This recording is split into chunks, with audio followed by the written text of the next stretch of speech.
Good morning, everyone, and welcome to today's seminar.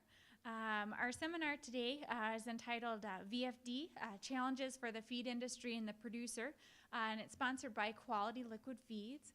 QLF was started in 1977 by Kenny Berg in southwest Wisconsin.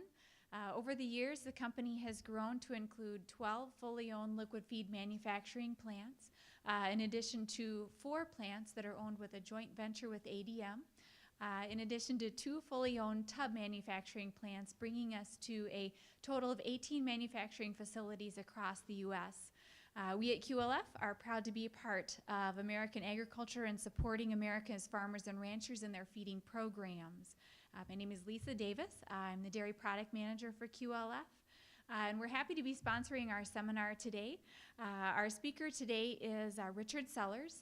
Richard is the Senior Vice President, Public Policy and Education with the American Feed Industry Association. The Food and Drug Administration and animal drug companies have agreed to eliminate growth promotion and feed efficiency claims on medicated feed labels in December 2015. Use of these same animal drugs will be able to be continued for therapeutic purposes only under the order called the Veterinary Feed Directive. Mr. Sellers is going to outline the directive, which is going to be implemented in 2017, and how it's going to impact all of animal agriculture. There are 19 drug compounds and 280 different uses for those compounds that will be affected.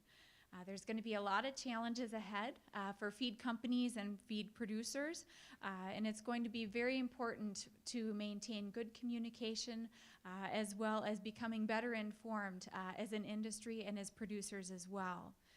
Mr. Sellers is the Senior Vice President for Public Policy and Education with AFIA in Arlington, Virginia, and he's been with AFIA for 25 years. He is a certified professional animal scientist as well. Our seminar today is approved for continuing education credits from the ARPAS Foundation, as well as the American Association of Veterinary State Boards RACE program. And if you need the forms for the RACE program, they are in the back of the room as well. With that, we'll turn it over to Mr. Sellers, and we'll also request that you silence your cell phones as well. Thank you. So, I'm a lobbyist, and I bring you greetings from Washington whether you want them or not. It's an interesting place right now, and I love being out of the city. You can't imagine the nightmare we've got going on with an election with a whole bunch of unknowns. As a matter of fact, my staff says, what are we going to do? What are we going to do on January 22nd, which is the day after inauguration? I said, we're all going to come in here. We're going to have a big group hug. We're going to bang our heads on the desk, have a good cry, and then go out and do what the members pay us to do, which is represent them in front of government. I'm real concerned because neither one of these candidates really care about agriculture. We're meeting with former Secretary of Agriculture who's heading Mrs. Clinton's campaign on the 14th in the morning for a couple hours. And we've interfaced with Mr. Trump's agribusiness chair of his campaign, who's an Angus cattle breeder, and they're coming to town. But it's interesting because we're really a pro-trade group. So we export $10 billion worth of feed ingredients mostly. A lot of that goes to the Pacific Rim, and we're really big on the trade Trans-Pacific Partnership because it's got our growth of exports is about 15% a year. Dairy products and cattle and cheese and stuff exports. I hear in the heartland everybody's opposed to it, but it creates jobs. So $1 billion in exports creates 7,000 to 9,000 new jobs in America. We're not exporting jobs, we're bringing in jobs to America. And Mr. Obama, who was opposed to trade treaties and voted against them when he was a senator, has come around. About midway through his term in the first 4 years, he realized that if we get more jobs, what does that bring in? More taxes for his social programs. And so he became a gangbuster leader of trade. And it's been a really good run. But right now we don't know what's going to happen in the lame duck session, which is the session after the election before all the legislators all change on January 3rd. So 20 years ago, let me tell you about the American feed industry. So who am I? I've been a lobbyist with AFI for 25 years. Before that, I was a feed regulator in Texas, much like the Department of Agriculture, Trade, and Consumer Protection does downtown in Madison with feed in Wisconsin. I did it in Texas on a much grander scale. We had an area the size of West Virginia that we only sent an investigator out once a year because there were no feed mills out there, but there were feed establishments. So I've been involved in feed regulation. I've written probably 20 different feed laws to try to keep them uniform across the U.S. We're a trade association of 600 corporate members. We represent 75% of the 183 million tons of feed manufactured across the United States, and probably more than 70% of the non-grain ingredients, including DDGs and wheat midds and all of the myriad co-products that we use. By the way, I heard somebody from ADM say the other day to me that soybean meal is now the primary product for soybean crushers. They make more money off the meal than they make off the oil, and that's amazing.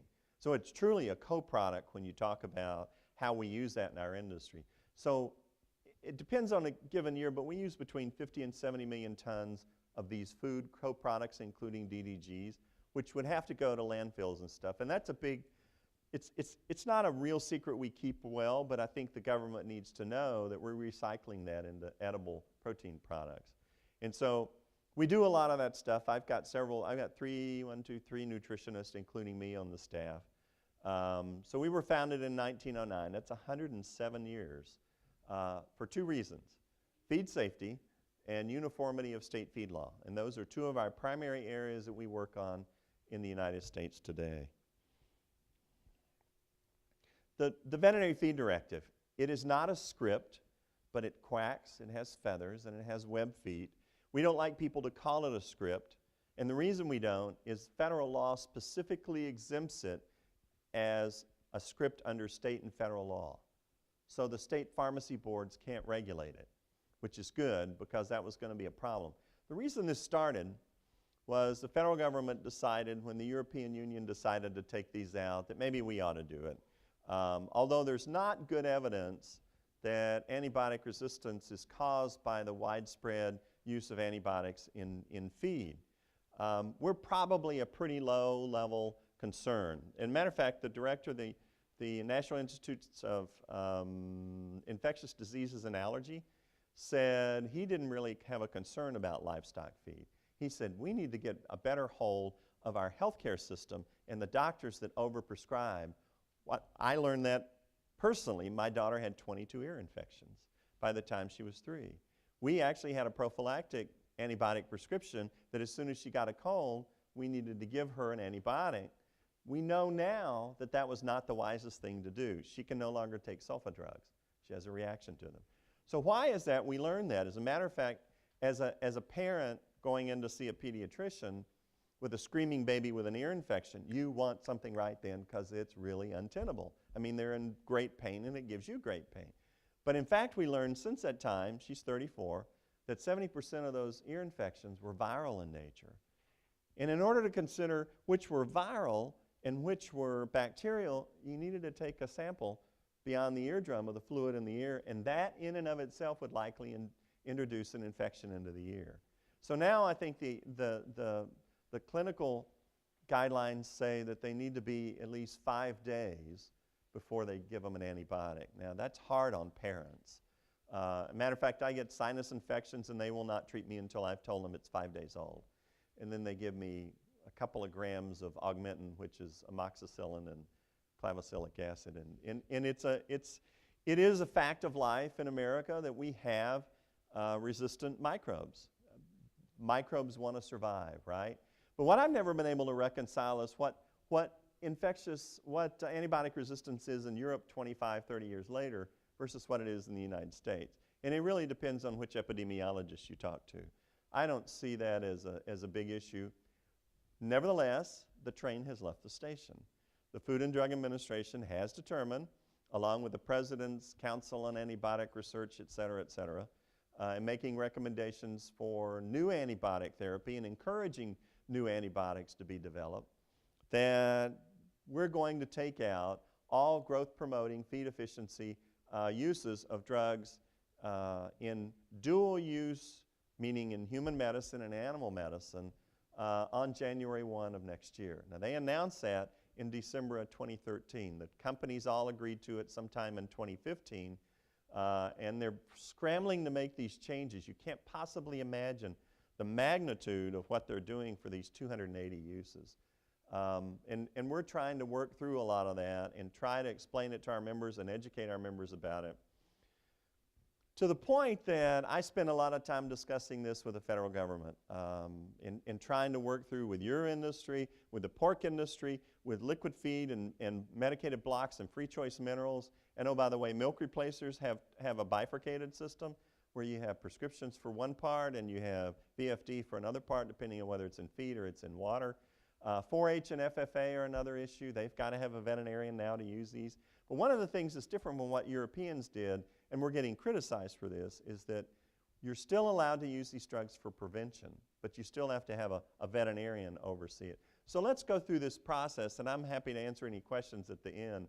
I've done this presentation a couple of hundred times. I do it to bovine practitioners, I do it to avian pathologists, I speak to different company groups, I speak to Academy of Veterinary Consultants. I was on a panel for 3 hours. So it is more complicated than it seems with each segment of the industry. And part of our job is to educate FDA about the process as well.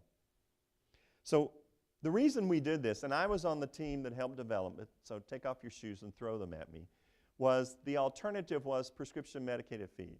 And that was going to require a veterinarian or a pharmacist in every feed mill in America that dispensed medicated feed, and that was untenable to us. It was going to wreck the distribution system. So we created a federal law that creates something like a prescription, but it is not a prescription. It requires, yeah, okay, I've said all that. Let's see. The first drug was actually approved about 70 days after, and that was an amazing thing. It had been sitting in the wings waiting. It's Pulmotil, which is marketed both for beef cattle and for swine. It's been in the swine industry for 20 years. And that industry knows how to handle VFDs. A lot of it's done electronically through systems like Global VetLink. And so those are transferred. There's not a whole lot of paperwork that goes on. I'm going to go visit a couple of feed mills in a few days to figure out what their issues are as we implement this process in January.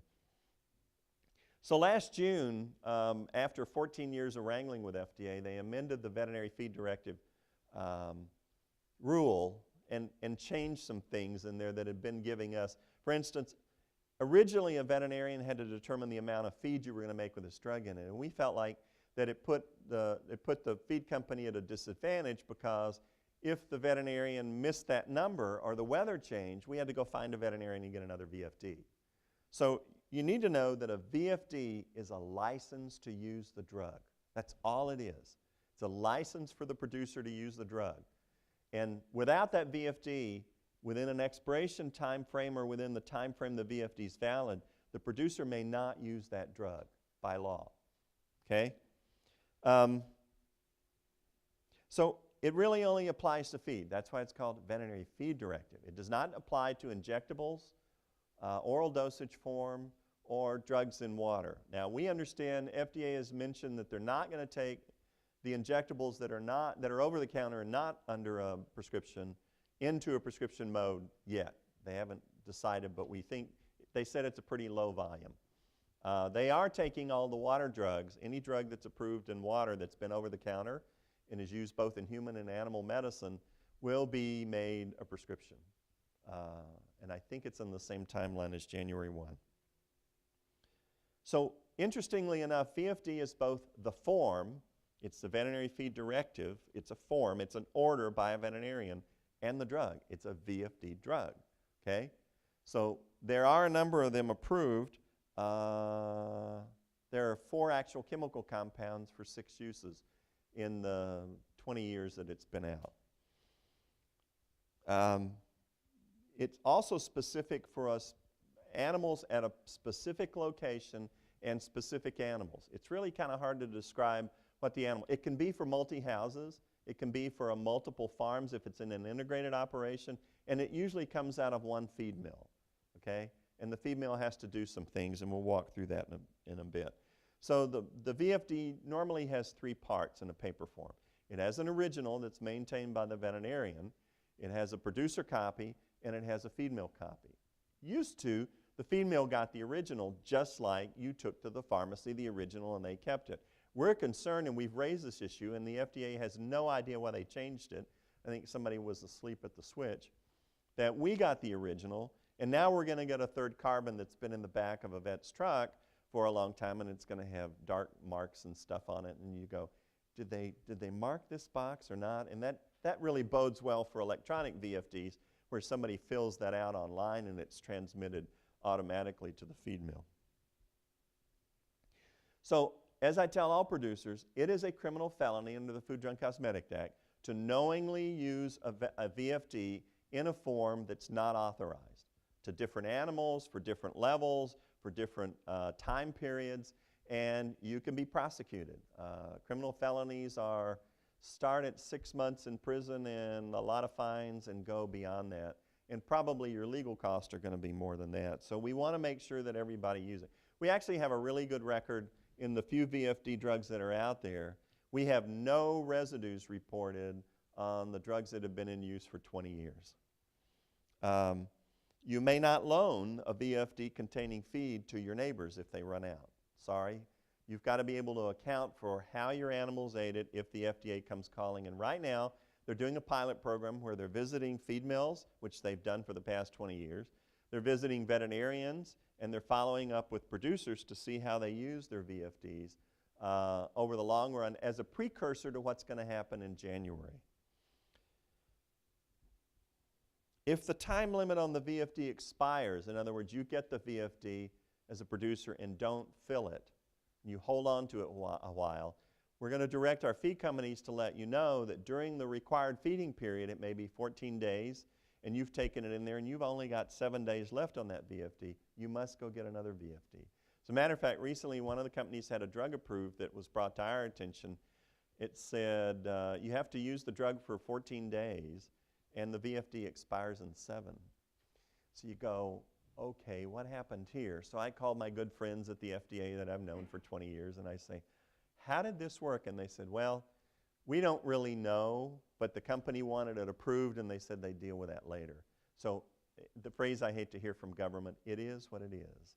So there is a drug out there, and I'm not really sure what the drug is. It's got a 14-day use period with a 7-day. So how do you deal with that?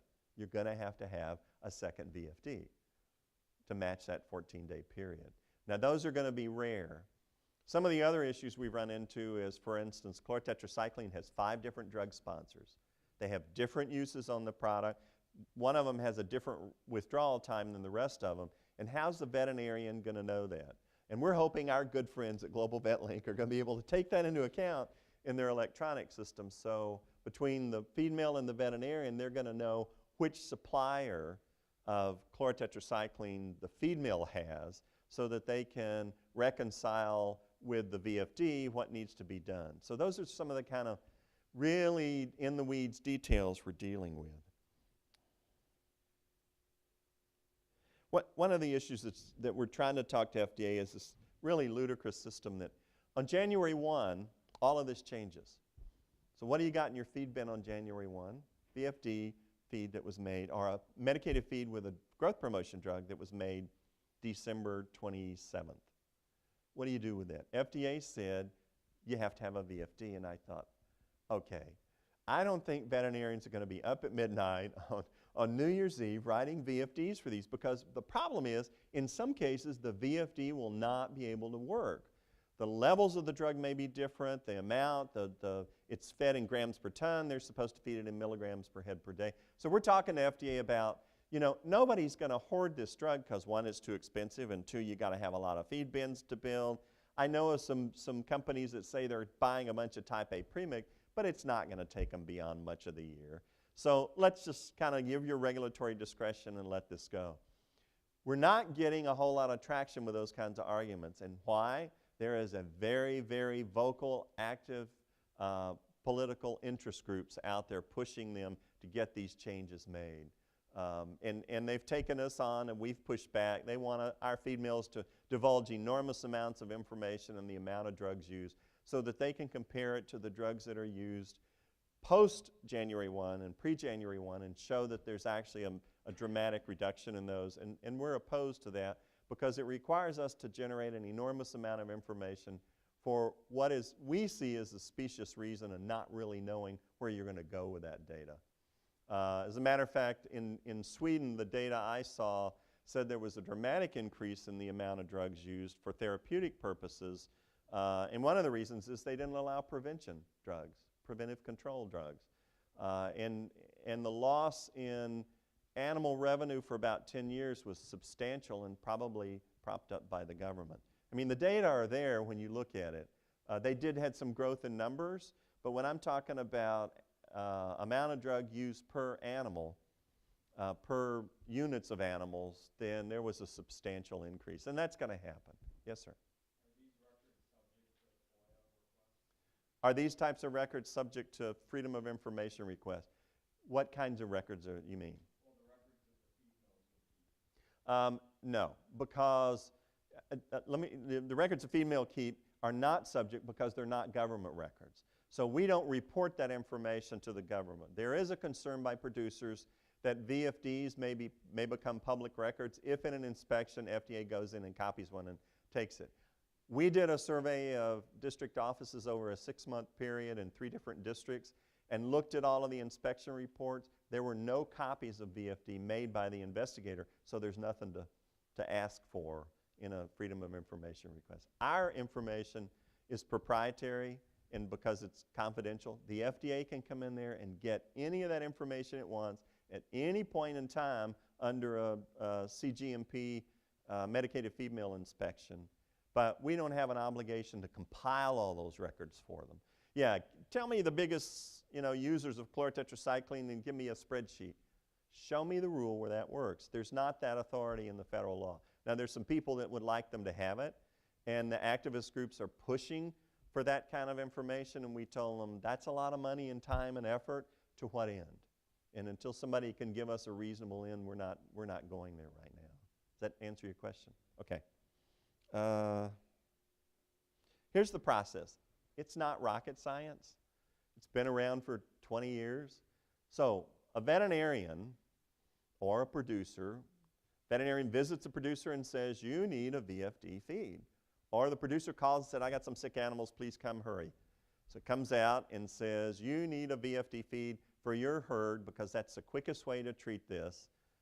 Or we think you're going to have a disease because that's the way the first drug that came out, Palmitil, for swine was used, that you could treat the herd quickly for a long period of time in a period, as the rule says, for this drug, when this disease is expected. So it gave the veterinarian a crystal ball, and they could determine when it was expected based on their professional expertise and knowledge and valid veterinary client-patient relationship, okay?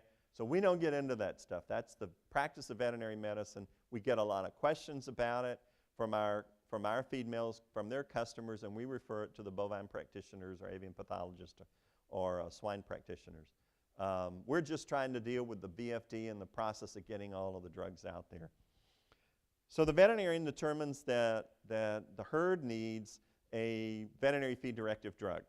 So either opens up his laptop and goes to a system like Global VetLink and does the drop-down menus and enters all that information and transmits it to where the producer said he or she wants it transmitted, okay?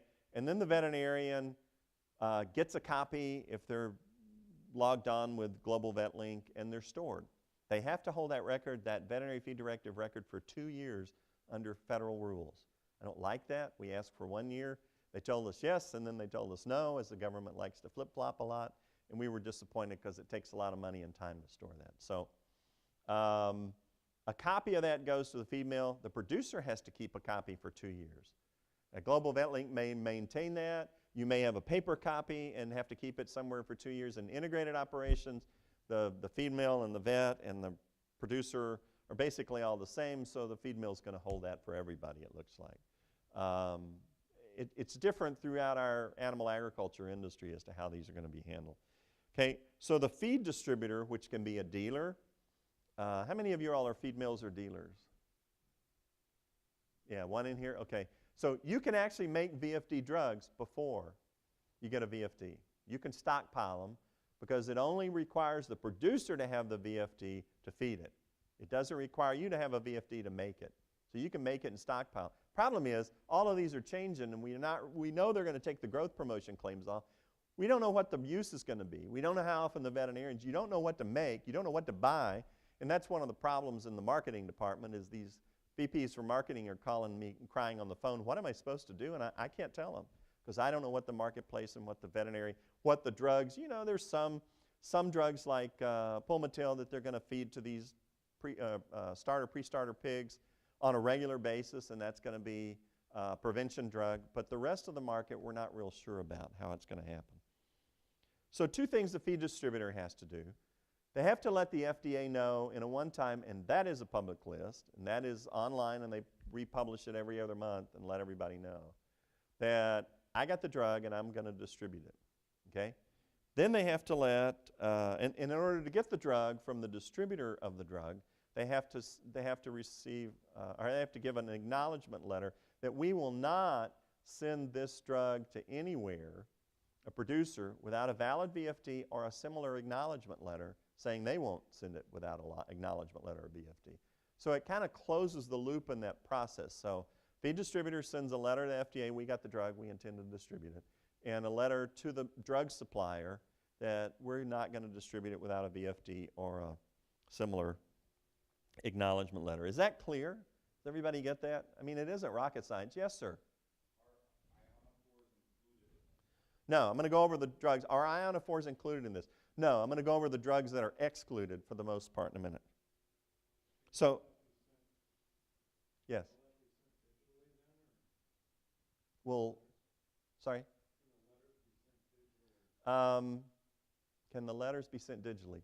It depends on the drug sponsor, but the FDA letters can be. I think you can either fax them or you can, I don't know if there's a PDF. I know you can fax them. There is a fax number available. So this is the required information. Do you have to have a form, a numbered form? No. The law allows a veterinarian to write this on a brown paper bag as long as all of the information, if you include all of the information on it, it is a legal VFD, the law says, okay? I don't recommend the brown paper bag because you got to write it 3 times. But in a lark, I've lost my forms. So are drug sponsors going to supply forms? Yeah, they are. So with 280 uses, how many forms you got? 19 drug compounds, different sponsors. It's a mess. I believe in electronic VFDs for that reason. Here's the drugs. So what are the ones that you use in your industry? Neomycin. These are the drug names and not the trade names. Trade names get a much longer list. Apomycin is not marketed. Avilamycin is a new drug called Cavalt from Elanco that's marketed, I think, for swine, and it got a poultry approval, and it's a new VFD drug. Chlorotet's probably used a lot. The largest drug use in America reported by sales of the drug sponsors is what? Who knows? Oxytetracycline. And second behind that is Monensin and ionophores, and they don't count. Do you see any ionophores up there? Not Monensin, not Lasalicin, not Salinomycin. Some of these aren't marketed. And if you really want to know the list and the combinations that are approved for it, you can go to that website and spend hours on hours wading through that 150 pages and figure out which one of these are. It took us a number of months to get FDA to admit that they would put out this list because they were so afraid they were going to change one, and that list was going to be archived somewhere and everybody was going to rely on it. Some of these drugs you've probably never heard about. So FDA issued 2 guidance documents that told the drug establishments they needed to do X, Y, Z and take these out and do it by 2016, and they all agreed to do it. Many of them are on the way to making these changes. We're a little concerned that we're not receiving them in a timely manner, and here we are in October, and all of this is going to be published in the Federal Registry December 15th, and a number of the sponsors may or may not have gotten to the feed mills. The feed mills are telling me they haven't gotten a lot of this stuff, and they need to make their changes, and one company told me they had 38,000 labels to change, and that was not going to happen overnight, they said, and right cost. So that's some of our challenges. So all of these drugs, once you take the growth promotion off and you got a therapeutic use, including prevention, come under the control of a VFD via a veterinarian. It includes many of the feed drugs except dewormers, which is a good thing. Carbadox, bambamycins, ionophores, and bacitracin. You look at bacitracin and you go, well, that's used in human medicine. Yeah, but it's a topical, and so it's not considered a high-risk drug.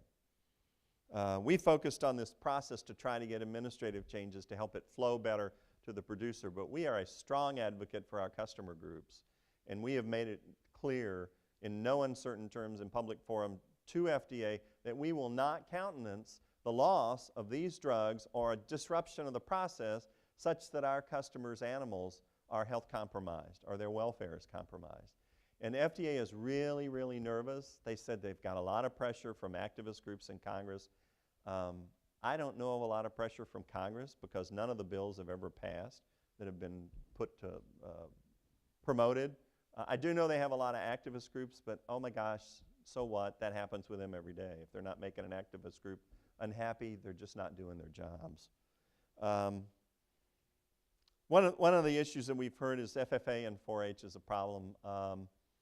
So we understand that FDA is going to allow the caregiver or the caretaker of the animals, no, I'm sorry, the teacher that oversees the FDA program to be the caretaker or caregiver of the animals and will be the repository of those VFDs. Is that what you've heard?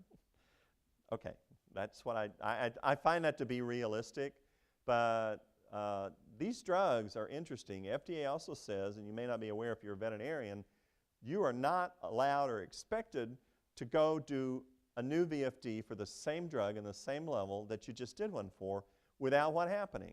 Under your vet-patient-client relationship, you need to go figure out why you had a treatment failure, okay? And if you had a treatment failure, how do you justify redoing that drug? We're not going to ask veterinarians what happened. You present a lawful VFD, we're going to fill it. If it looked just like the last one, that's the burden of proof on the veterinarian for the VCPR, the veterinary client-patient relationship, and the practice laws in that state. And we think that they've done their due diligence or whatever, so we're going to fill them. So phone-in VFDs are not allowed. Your doctor can call the pharmacy. So that's a regulated professional to a regulated professional. Feed mills are not regulated professionals. So Ethel and Joe don't know the difference in tetracycline and chlorotetracycline. Oxy, they're just cycling drugs to them. So they may pick one and not the correct one. We don't want that to happen. AVMA agrees with that. If the VFD, your formulators at the feed mill decide that it's written for an X amount and the producer doesn't have X amount of space, you can certainly deliver whatever the producer can hold and deliver the rest of it later over a period of time. However, we're going to remind our companies that if during that period of time the VFD is going to expire, they need to remind the producer that you really can't feed this past this date. We're putting out some specific instructions to our members about that. In terms of blocks and bag feed and pre-choice minerals, there's some problems with that are at a store, that may be at a store, at a distributor or dealer or whatever, we're going to do some training there. The stuff will not be floor stocked anymore. It will be behind a barrier and protected. You'll have to get a VFD presented to Ethel or Joe at the cash register and get that approved and then present the cash register receipt, and then somebody will review formally the VFD and probably release the drug. So we're doing some retail training as well along the way. Delivering the VFD feed to the farm before a producer has a VFD is a bit problematic. We don't know how that's going to work. FDA says the producer has to become a feed distributor, which opens another can of worms and stuff. So we're hoping that along this way, we'll be able to reach an easy, because a lot of these drugs will not be stocked and they'll have to be made and you need them right away. We're trying to work to get the best use for the producer so that you can get the drugs in a timely manner and your animals can be treated. Whole lot of paperwork. We'd really like people to use more eVFDs, and we think they'll become commonplace in about 6 months. Phil Lawler, raise your hand, Phil, is from Global Vet Link. full disclosure, they're one of our members, but they've been in this process the longest. How long y'all been doing? Yeah, 11 years of VFDs. So they're familiar with the swine industry and are working. You sign up with them as a feed company or as a drug sponsor or as a veterinarian, and they manage those electronic VFDs. And drop-down menus and protections, and once you enter, as I understand, database information on your producers and growers, you can go back the second time and just pick that one and not have to re-enter all that stuff at one time. Milk replacers. So as I indicated earlier, there are two types of milk replacers. One, they have drugs in them. One that you use in water, which is water soluble and requires a prescription. Okay?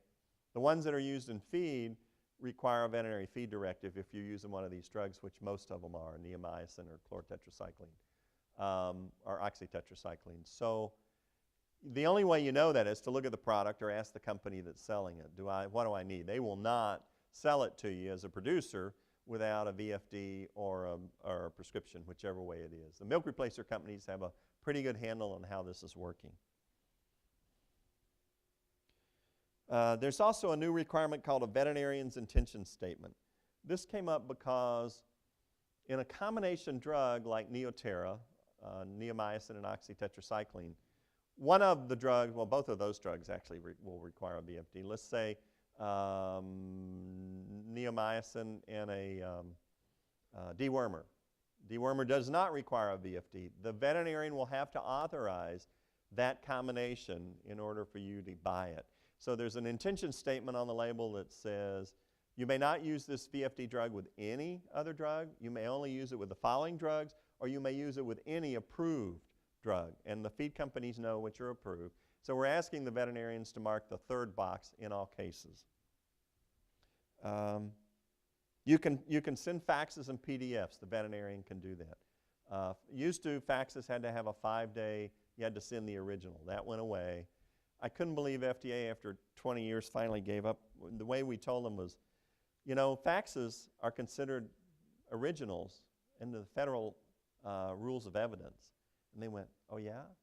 So they had to give in and allow faxes. We've had so much trouble. Biggest complaint we had from our feed members is, once they got a fax, 50% of the time the veterinarian never sent the original. And so after 5 days, you actually have an illegal VFD because you don't have the original. It didn't become a big issue with FDA, but it is what the rules say that you have to do.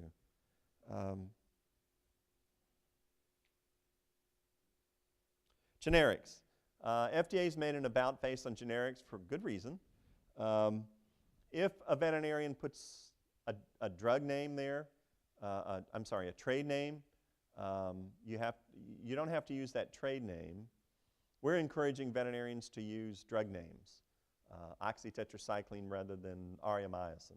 The reason is, unless the veterinarian objects on the form, then a generic is allowed. Okay? You know, on a prescription, voluntary formulation permitted unless this box is checked, right? So the doctor has to check that box, in which case you will get a pioneer drug that may cost you more.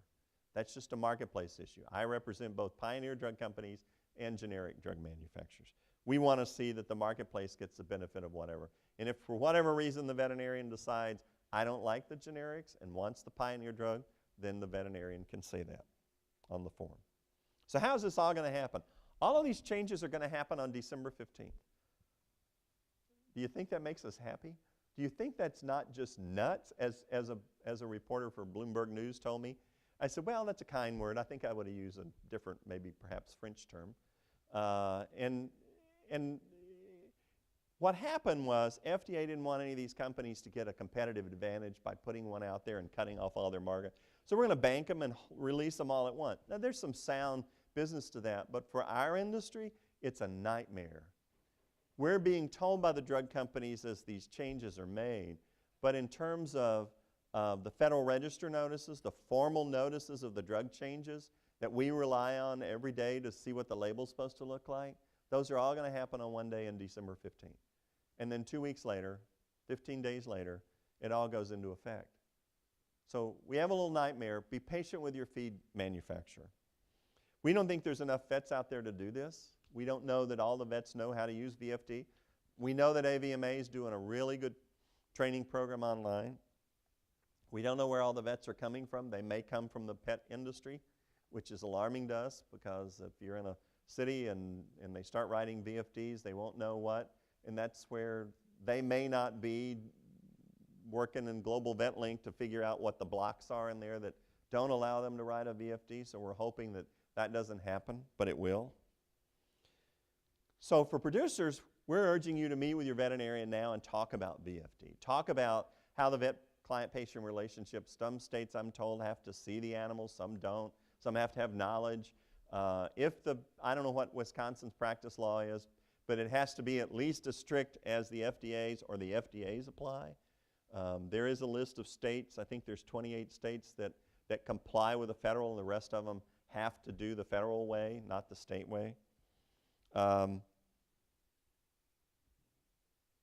Yeah, these drugs will not be used in every load, so we think drug use is going to go down. However, the use between the drugs, for therapeutic purposes, they're 2 to 10 times more drug used than for growth promotion purposes. So how do you figure out how much is going to be used in a marketing sense when you're making those products? So I think the most important thing we've been saying is that as a producer, you need to have a relationship with the veterinarian, one way or the other. You can't expect a veterinarian to just run out and write a VFD if they don't know your situation. It's likely going to cost you more. We know feed companies are charging for VFDs. We know veterinarians are charging for VFDs if you don't have a relationship. Cost to do business. It's just a fact of the marketplace. So October 1, the new VFD was published, and then it was effective on October 31.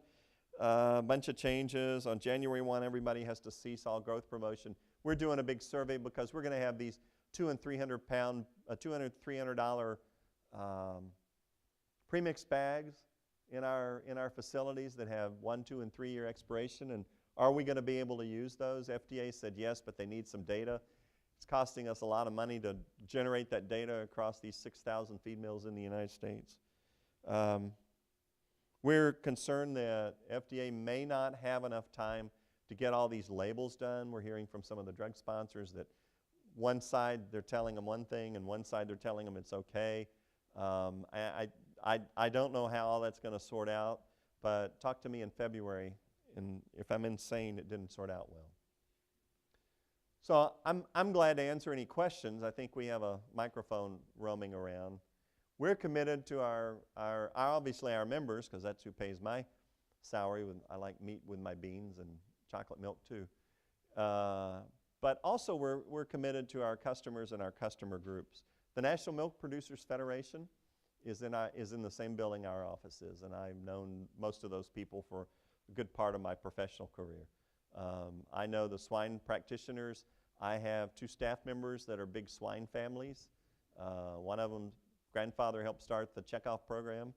I have a horse nutritionist in my staff. And I have a swine nutritionist in my staff, and I'm a poultry nutritionist. So we got a lot of experience, and we work with a lot of different industries. So we're real concerned about your issues. So what questions do you have for me? She's got a microphone.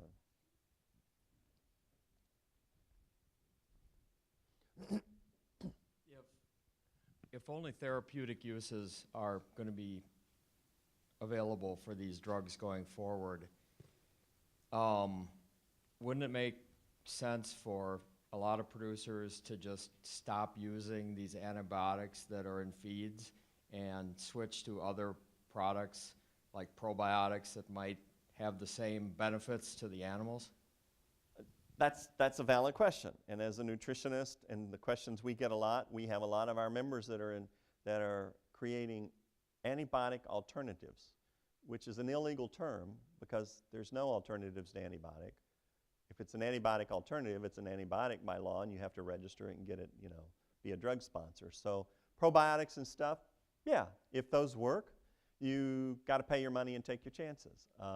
Many of the drugs of this nature have been taken out of all of the major poultry. And it's every day you see a company. Subway took them out. But McDonald's made a big announcement that said, we are no longer using antibiotics in our chickens except ionophores. They said that to the public. So all of a sudden, trending, Elanco does this trending stuff. Ionophores was this big blob. Everybody was searching, what are ionophores? What are ionophores? Because the public doesn't know about that. So I also know some companies that have taken the stuff out, made a big deal of it, and slowly put it back in, and then decided to take it out again and made another big deal 4 or 5 years ago. It's consumer choice. It's not being driven as much by the regulations as people asking for it. As an animal scientist, I kind of look at that and go, they're not informed, and it's not my job to get out there and explain. It's like GMO labeling. If you want GMO labeling, you can put that label on there that yours doesn't, or go through a process verified, or the GMO project or whatever. But by and large, it's a safe product. There are no deaths or illnesses reported in the journals. But it's a consumer choice. We wanted to see in the legislation that passed in Congress that there wasn't a state doing this or that or the other. And we fought a bunch of antibiotic rules to try to do something different than FDA, because activist groups got in and said, FDA, you can't trust them, it's voluntary. I'm sorry, but on January 1, it will not be voluntary, and everybody's doing it. We know that everybody's doing it because I've talked to all the companies. California passed an antibiotic law that they banned these antibiotics in 2018, which is okay. That's kind of moot, because all of them are going to be banned as of 2017. Or I'll say those uses will be banned, the drugs won't be banned. Now, what does that do long term? I don't know. If you talk to Europe, the Europeans are talking about taking these drugs out entirely. And you go, whoa, that's serious. You're talking about sick animals. How are you going to call those animals and not send them to the marketplace? It's just going to be economically infeasible to do something like that. Does that help? Anybody else? How many of you are producers? Have cows? And the rest of you are manufacturers of, how many veterinarians are in here? Okay. Soon. Well, it's good that you get involved. When I spoke to the pork producers, because they know this, in Pork Expo in June, we spoke to nearly 300 people in 4 sessions and got different rounds of questions. I had a veterinarian beside me answering questions too. Because, I don't represent your profession. I represent my profession. And it's a little bit different. I've been to shipping of cattle across state lines, of shipping fever and pneumonia and such. That's a mess in how these things get done. And the animal arrives in one state, and you got to find a veterinarian, the animal's got pneumonia or something. How are you going to have a vet-patient-client relationship with them? It's going to get expensive.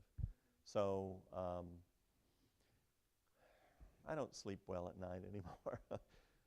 Also, the Food Safety Modernization Act, first segment went into effect in September, and all of this is happening at once to our industry. And we're trying to figure out why does FDA not like the feed industry very much? So, anything else? So you want to know who's going to win the election? It's all dependent on whether you vote or not. So vote early and often. Thank you. You've been a nice audience. I appreciate it.